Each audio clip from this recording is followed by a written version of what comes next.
The woman in the judge's chair was staring intently at Kevin, and the only word she could think of was, "Impossible!"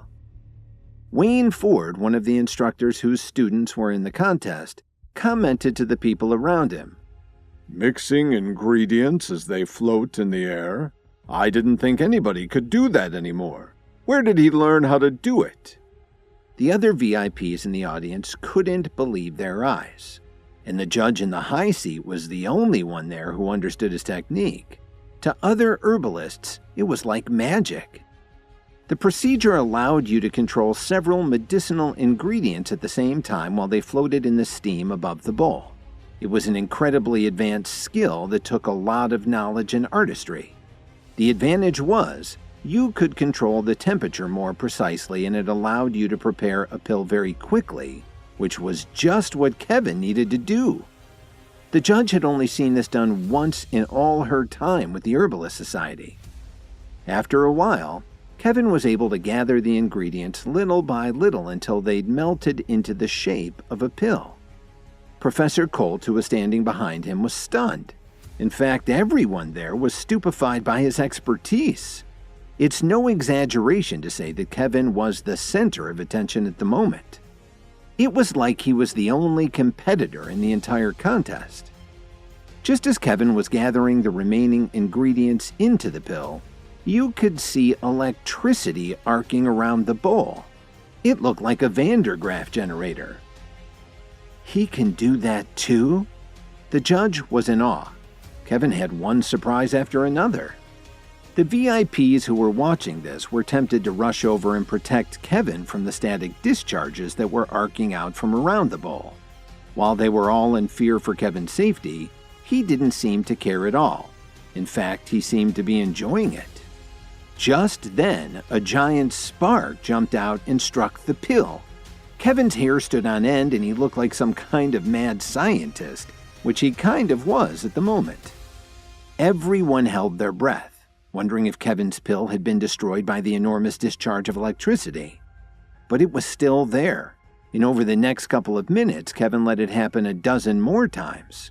Professor Colt and everyone else who had been standing nearby retreated to a safe position about 20 feet away. As the electricity jumped to the pill, it also seemed to get absorbed by Kevin's body. This was probably what the Night King had been talking about. Just seconds before the end of the contest, the sparks died down and the vapor above Kevin's bowl dissipated into the air. When the bell rang, Kevin was holding his pill in his open hand. The audience sat there quietly, and not a single one of them was mocking him. The VIPs were also silent. They stared uncertainly at Kevin, unsure as to what to think about what they just witnessed. "What kind of pills are you refining, sir?" The host stumbled for a moment and almost called him assistant. Even the arrogant Austin Swift, who had just been in the limelight, couldn't come close to what Kevin was attempting. "A primal pill." The judge practically leapt to Kevin's side, staring at the pill in his hand. "He made a primal pill? How is that even possible?" Wayne commented loudly. Professor Colt thought she was going to pass out. She couldn't even believe that this was true. Dalton waved his fist excitedly.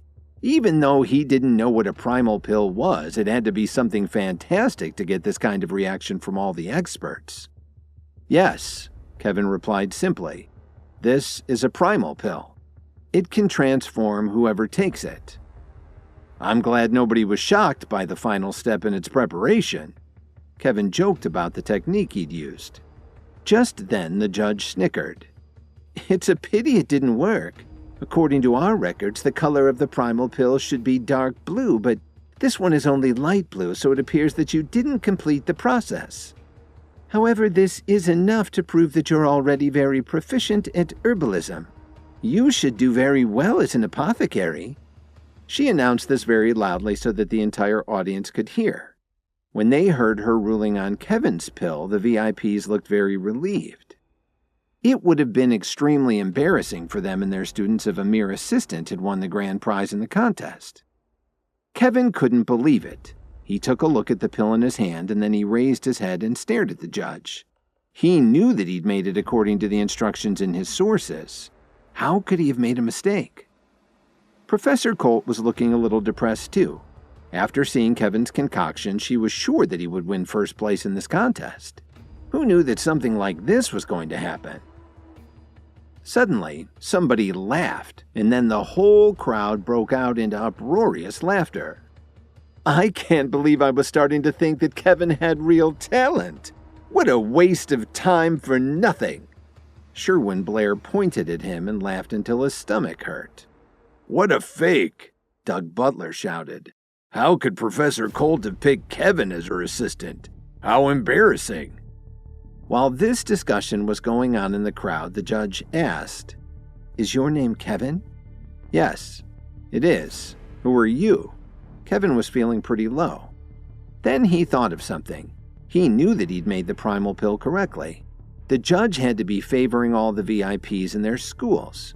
Is this how things worked in the herbalism world? In full view of the public, she was willing to play this kind of trick? After dealing with his wife Lily's family for the past few years, Kevin was tired of dealing with liars and cheaters. He had no patience for a crooked judge. My name is Nadia Alexander.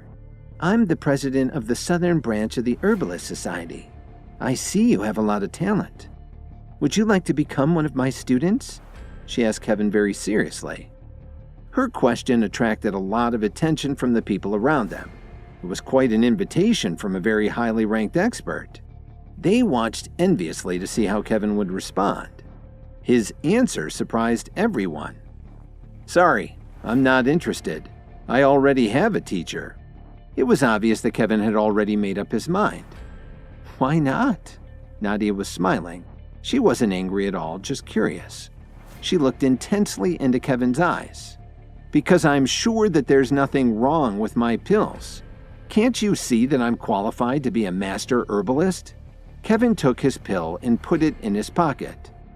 It sounds like you have a lot of confidence in your abilities, Nadia commented pleasantly. Kevin was a little confused. She seemed like a decent person, so why was she doing something like this? Just then, a loud voice cried out. I will make you pay for what you've done to me! Turning to his right, Kevin saw someone from the VIP section pull out a dagger and run towards him. It was Ariana Titus, the woman who had been eyeing Kevin so venomously earlier in the day. But before Kevin had a chance to react, he saw the metal glint in the sunlight as the dagger's point stopped just an inch below his sternum. The only reason it wasn't plunged right through his belly was that Nadia had stepped in and placed her hand on top of the attacker's wrist and stopped it. Everyone gasped. They knew that it took an incredibly strong person to do what she'd just done. You shouldn't play with knives. Someone may get hurt, Nadia sneered. Then she bent the attacker's wrist, pulled the dagger out of her hand, and tossed it point first into the ground. President Alexander, please get out of my way. This shameless die for what he's done. She stared at Kevin fiercely. After everything the Williams family had told Ariana about Kevin, she couldn't control her anger. She didn't even care that she was doing this right in the middle of a public contest in downtown Chicago. But Ariana, I haven't announced the final results. Don't you have any respect at all for the Herbalist Society? Nadia was doing her best to hide her anger from the crowd, but she was obviously furious with Ariana for interrupting the contest. Ariana shook her head. President Alexander, you may not know it, but Kevin is from the Williams family in New York. 3 years ago, he colluded with outsiders to misappropriate family funds. After being expelled from his own family, he latched onto the Jones family in Chicago and started draining their funds, too. Then, not too long ago, he had a big fight at his cousin Monty Aspinwall's wedding. His cousin's marriage ended in failure because of it. Then he got a bunch of criminals to ruin the Williams family's business. She continued to rail against Kevin. The worst thing is that he went to his family's mansion in New York with his gangsters and fought with his own grandfather, injuring a lot of his own family members in the process. What a joke! Kevin's actually the loser who got himself kicked out of the Williams family? Sherwin Blair said with a laugh. In the crowd, Kevin's associates turned to each other in confusion.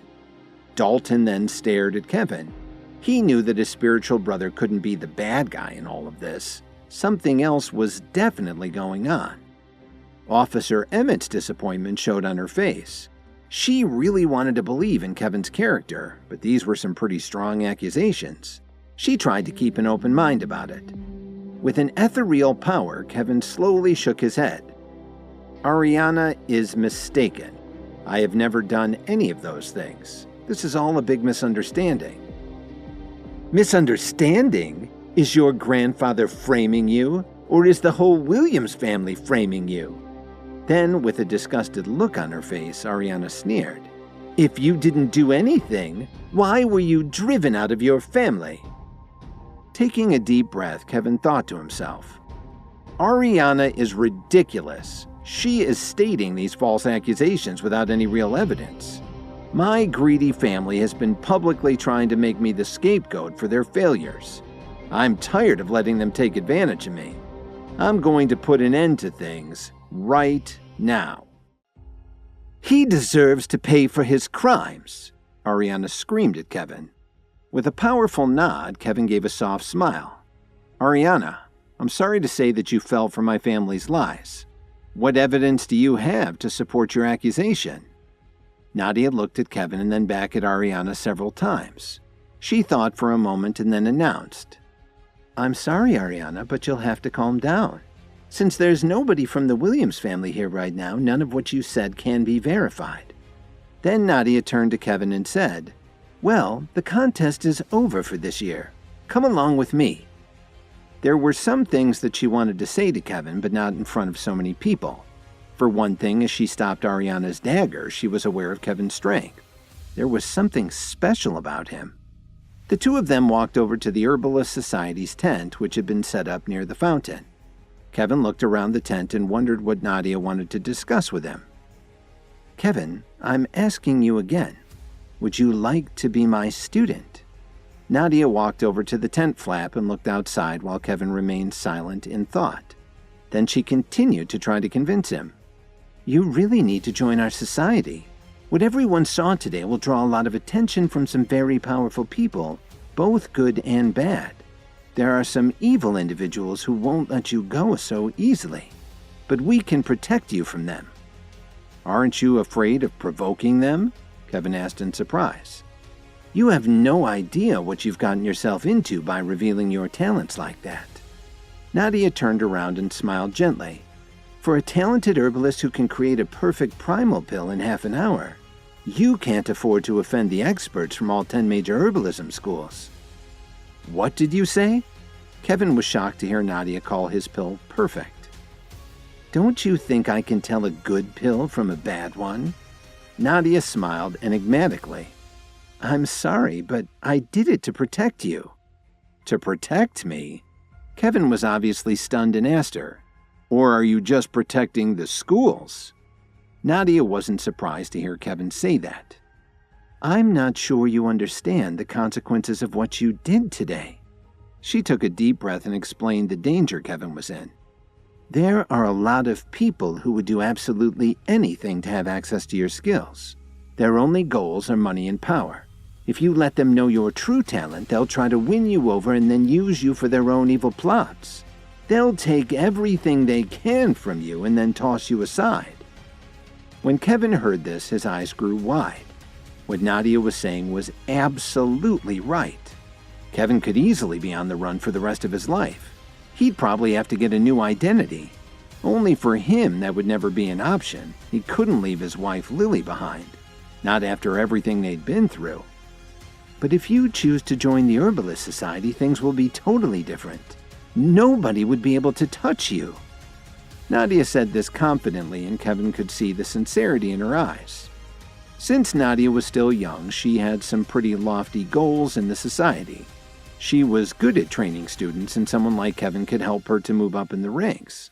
But Kevin's reply pulled the rug right out from under her. I'm sorry, but I'm really not interested, Kevin answered her casually.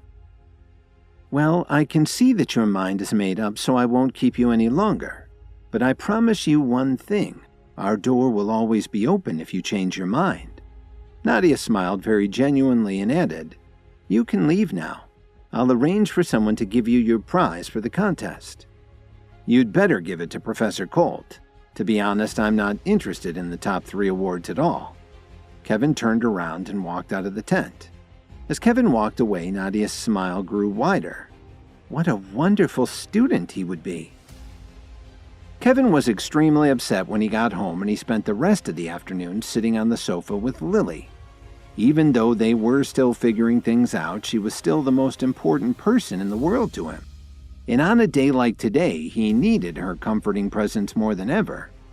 After Lily had gone to bed, Kevin's phone rang. It was Spencer, his deputy from the Myriads organization. "Why are you calling this late?" Kevin asked. Spencer took a deep breath. "Your plan went very smoothly, Enforcer. The Hill family has been removed from Detroit. We took over all their industries and businesses. Craig Hill was killed and we abducted all of his children."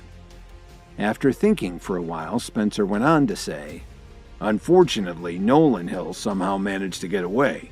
But you can rest assured that he probably won't make it through the night." "Forget about it. The Hill family's been destroyed. Even if Nolan survives, he won't be able to do anything," Kevin said happily. Then he asked Spencer, "Have you checked the family's property?" "Of course, Enforcer. You may not know it, but the Hill family had a pretty bad reputation in Detroit. They really made a lot of enemies. Plus, they were selling illegal goods, luxury knockoffs, things like that." Spencer was excited to tell Kevin everything he'd found out. "Spencer, please remember that we have to draw the line somewhere. Now that we've taken control of the Hill family's business, we have to treat their employees and local residents really well so we can improve our image." Kevin paused for a moment and then gave Spencer another order. "One more thing. Shut down all those illegal companies and get them producing more legitimate merchandise. I'll send you some help." Kevin excitedly hung up the phone and called Tyler Cook and a few other business associates. He wanted them to send some of their people to Detroit to straighten things out. The next morning, Kevin drove to campus. As soon as he entered the classroom, he realized that something was wrong. All the other students were glaring at him. But Kevin just ignored them and sat down next to Dalton. "How's it going, bud? Have you recovered?" Kevin asked with a smile. "Yeah, I'm strong as a horse," Dalton replied as he thumped his chest. "That's great." Kevin patted Dalton on the shoulder. "Hey, I've got some good news for you. The Hill family was destroyed last night. The only one who got away was that Nolan." "That's fantastic." Dalton slapped his hand hard on his desk, drawing everyone's attention. "So, Kevin, do you know who did it? That must have been something to see," Dalton said excitedly. He hated the Hill family ever since Nolan had beaten him up and left him for dead. Unfortunately, even though the Steele family was really powerful, they wouldn't stand a chance against the Hills. Professor Colt walked into the classroom. Unfortunately, the lab still hadn't been cleaned up, so they could only have a lecture. But something about her didn't look right. She seemed a little depressed, probably because of what had happened the day before at the herbalism contest. Mike raised his hand and did his best to brown-nose her. "Professor Colt, some students say they saw you at the contest yesterday. How'd you do?" She didn't answer him, but just nodded her head slightly. "Who knew that Kevin could even make pills? Someone told me that he made a real mess of things." Wade joined in to try to win points with the professor. "It was useless. He failed completely." Luther trumpeted loudly so that everyone could hear him. Suddenly, they all burst out laughing while Mike looked at Kevin contemptuously. The reason why Mike had mentioned it wasn't to laugh at Professor Colt's failure, but to ridicule Kevin. "Everybody work hard so you don't end up like Kevin." Luther didn't want to miss a chance to mock him either. Mike kept trying to flatter the professor. "I think Kevin cheated Professor Colt out of her chance to win. If he hadn't interfered, she would have done great." Professor Colt quickly came to Kevin's defense. "Okay, let's not make fun of Kevin anymore. Yesterday was all on me. I didn't control the temperature well, so my pill was destroyed. It had nothing to do with anyone else. In fact, Kevin even warned me about it, but I foolishly didn't listen to him." However, the students just thought she was covering up for Kevin. "Professor Colt, we all know you're just being nice, but you don't have to do that. We're sure it was all Kevin's fault." Mike smiled and tried to look understanding. Then Luther stood up and pointed at Kevin. "You're a loser who will never amount to anything. Aren't you ashamed of what you did?" Dalton didn't even give Kevin a chance to react. He rolled up his sleeves and scowled at Luther. "What the hell is wrong with you? Kevin's never done anything to you. Why do you always bully him?" After scolding Luther, Dalton glared at the rest of the class. "You guys think you're so great? But if you had any ability, you'd enter a contest yourselves instead of just sitting around dumping on Kevin." Seeing the students look around in shock, Kevin thought to himself, "I don't need to prove anything to my peers. I'll just wait for the next competition. Every time they underestimate me, it gives me a chance to prove them wrong." A few seconds later, Professor Colt cleared her throat. "Now that everyone is quiet, let's begin our class. Today I'll tell you about the preparation method for the metamorphosis pill, as well as its properties and the required ingredients and conditions." But before she could say anything else, a man knocked on the classroom door. "Excuse me for the interruption. Are Professor Colt and Kevin Williams here today?" Everyone turned their heads towards the doors like they were a bunch of owls. "I'm Professor Colt. Who are you?" She had no idea what this was about. "Good morning, Professor. I was sent by President Alexander to give you an award. For some reason, yesterday the President mistakenly thought that there was something wrong with Kevin's pill. As it turns out, he was actually successful, and he's been recognized as the contest's overall champion. So President Alexander asked me to send both of you her apologies on behalf of the entire society." After the man said this, he placed a box on the table at the front of the room and then he left. The whole classroom fell silent. Everyone was staring at the box on the table in front of Professor Colt. So not only had Kevin successfully made the pill, but he'd also impressed the judge. Mike's put-downs had been making Professor Colt feel worse and worse, but now she was starting to feel a whole lot better. Once she'd gotten over the shock and come back to her senses, the professor announced, "Since you prepared the pill, Kevin, you should get the award." "No, Professor. I was just your assistant. If it wasn't for you, I wouldn't have even been there. I think it's only right for you to accept it." Kevin answered with a smile as he thought to himself, "My ambitions are far more important than a silly award. I'll let Professor Colt accept this reward so that I can focus on more crucial things." Professor Colt realized she couldn't win, so she gave in and accepted the award. The rest of the class was pretty boring compared to the big news. She did her best to talk about the metamorphosis pill, but the students had a hard time concentrating. When the class was about to end, Penny suddenly turned around and looked at Kevin. "I had no idea you were such a superb herbalist." She knew that Austin Swift had made a reset pill, but the man who dropped off the award said that Kevin was the champion, which means that he'd done even better than Austin. "Well, I'm just a beginner," Kevin answered modestly. "Can I ask you to make a pill for me?" Penny hesitated a little, but it was really important for her.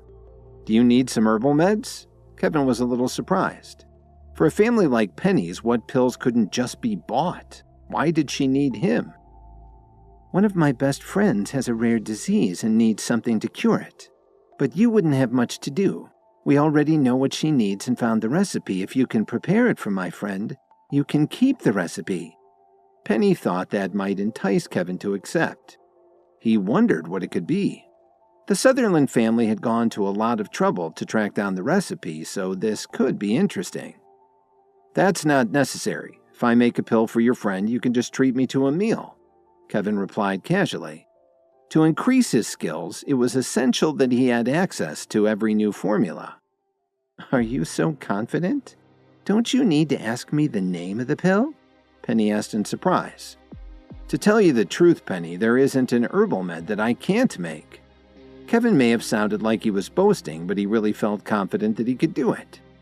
Penny didn't say anything more, but she took a long look at Kevin and decided that he wasn't as useless as everyone said. "Wow, Kev, you're really good. You've even got Penny asking you for favors." Dalton put his arm around Kevin's shoulder and said, "Any chance I could join you?" "What do you think? Of course you can come along." Kevin shook his head. Sometimes he just didn't understand his friend. "Then we've got a deal. Don't leave without me," Dalton said with a laugh. "Dalton Steele, what are you doing? The class hasn't ended yet." Professor Colt scolded Dalton but didn't say a word to Kevin. "I don't get it. We were both talking. Why did she yell at me and not you?" Dalton whispered. Kevin smiled and shook his head again. He'd learned it wasn't worth it to argue with Dalton. He pulled out his phone and started to play, making sure that he did a good job of hiding it from the professor. After school, Kevin took Lily back home. Then he got a phone call from Penny. He got back in his car and drove to the address in the western suburbs that Penny had texted him. When Kevin pulled up in front of the mansion, Penny walked out to greet him. Kevin was a little confused. "So what kind of pill do you want me to make? Did we have to come all the way out here to do it?" "After you prepare the pill, you can grab any snack you like," Penny offered. "But this isn't the dinner I promised you. We'll go somewhere else for that. I bought this place to hang out with my friends." When he heard Penny say that, Kevin stared at her and thought to himself, so she bought an entire mansion just to hang out? Is this how her family spends its money? "Come inside, Kevin. Some of my friends are here enjoying themselves." Penny turned around and walked back inside. Kevin hesitated for a moment, wondering what exactly was going on. Taking a deep breath, he whispered to himself, "I hope that this new formula is worth it." Please subscribe to the Pocket FM YouTube channel and press the bell icon for instant notification. Check out our channel for more such exciting shows.